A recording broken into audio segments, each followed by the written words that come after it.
है। मैं मानता हूं ये सरदार साहब को सच्ची श्रद्धांजलि देने का काम किया है।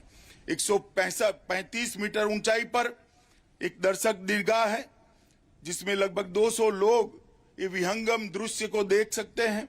वहां से सरदार सरोवर डैम, सापुतारा और विंध्याचल की खूबसूरत पर्वत श्रृंखलाओं को भी हम देख सकते हैं।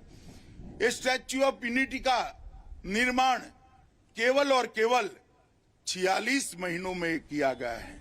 46 मंथ। इतना बड़ा स्ट्रक्चर सिर्फ 46 महीनों में किया गया। 70,000 मैट्रिक टन सीमेंट का उपयोग हुआ है, 6,000 मैट्रिक टन स्ट्रक्चरल स्टील और 18,500 मैट्रिक टन रीइंफोर्समेंट बार का इस्तेमाल किया गया है।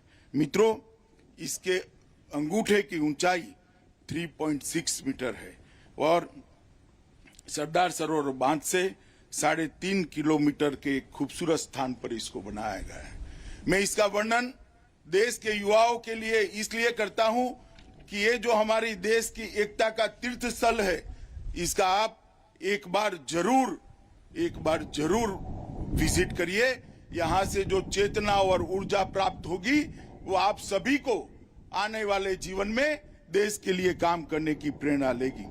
मित्रों, 30 महीने के भीतर, इसके उद्घाटन के 30 महीने के भीतर 50 लाख से अधिक पर्यटकों ने स्टैच्यू ऑफ यूनिटी के दर्शन किए हैं और एक साल से भी अधिक समय में स्टैच्यू ऑफ यूनिटी ने अमेरिका में स्टैच्यू ऑफ लिबर्टी के फुटफॉल को पार कर दिया है। आज यहाँ पर हर रोज 15,000 से ज्यादा टूरिस्ट आते हैं और ढेर सारे लोग यहाँ पर आकर सरदार साहब को श्रद्धांजलि देते हैं। मैं मानता हूं कि ये स्थल हमारे प्रधानमंत्री नरेंद्र मोदी जी की दूरदृष्टि का नतीजा है और यहाँ से ही आने वाली पीढ़ियां देश को एक और अखंड रखने की प्रेरणा लेकर जाती हैं। मित्रों, जब भारत में 2014 में बदलाव हुआ, मोदी जी के नेतृत्व में सरकार बनी, तब 2014 में प्रधानमंत्री मोदी जी के नेतृत्व में 31 अक्टूबर को राष्ट्रीय एकता रूप में मनाने का निर्णय किया गया और इसलिए किया गया कि सालों तक आजादी के लिए सरदार पटेल ने जो संघर्ष किया वो सालों तक हमारी युवा पीढ़ी को प्रेरणा देता रहे।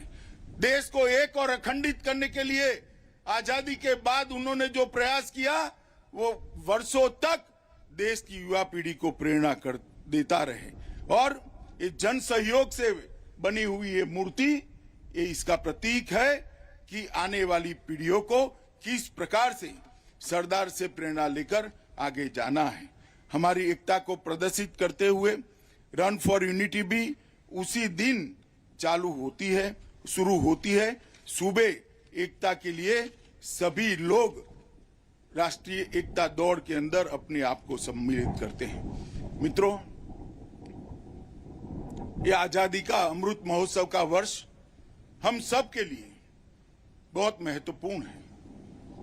देश ने प्राप्त की हुई सिद्धियों का गुणगान तो गाना है, मगर 100 साल के बाद देश कहां खड़ा होगा, इसकी संकल्पना और इसका संकल्प भी आज की पीढ़ी ने लेना है। जब आजादी के 100 साल समाप्त होंगे तब देश कहां होगा, इसका निर्णय, इसका संकल्प आज की पीढ़ी ने, हमारी देश की जनता ने और देश के युवाओं ने विशेषकर लेना है। इसलिए ये वर्ष हमारे लिए संकल्प का भी वर्ष है।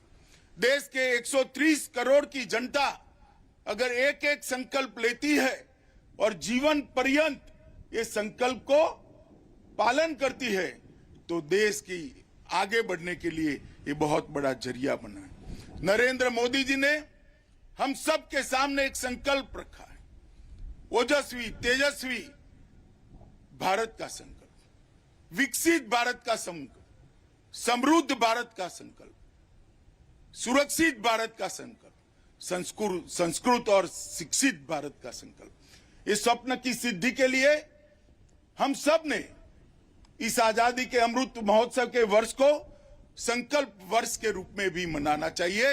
हम सब ने संकल्प लेकर देश को आगे बढ़ाने के लिए पूरा जीवन ये संकल्प का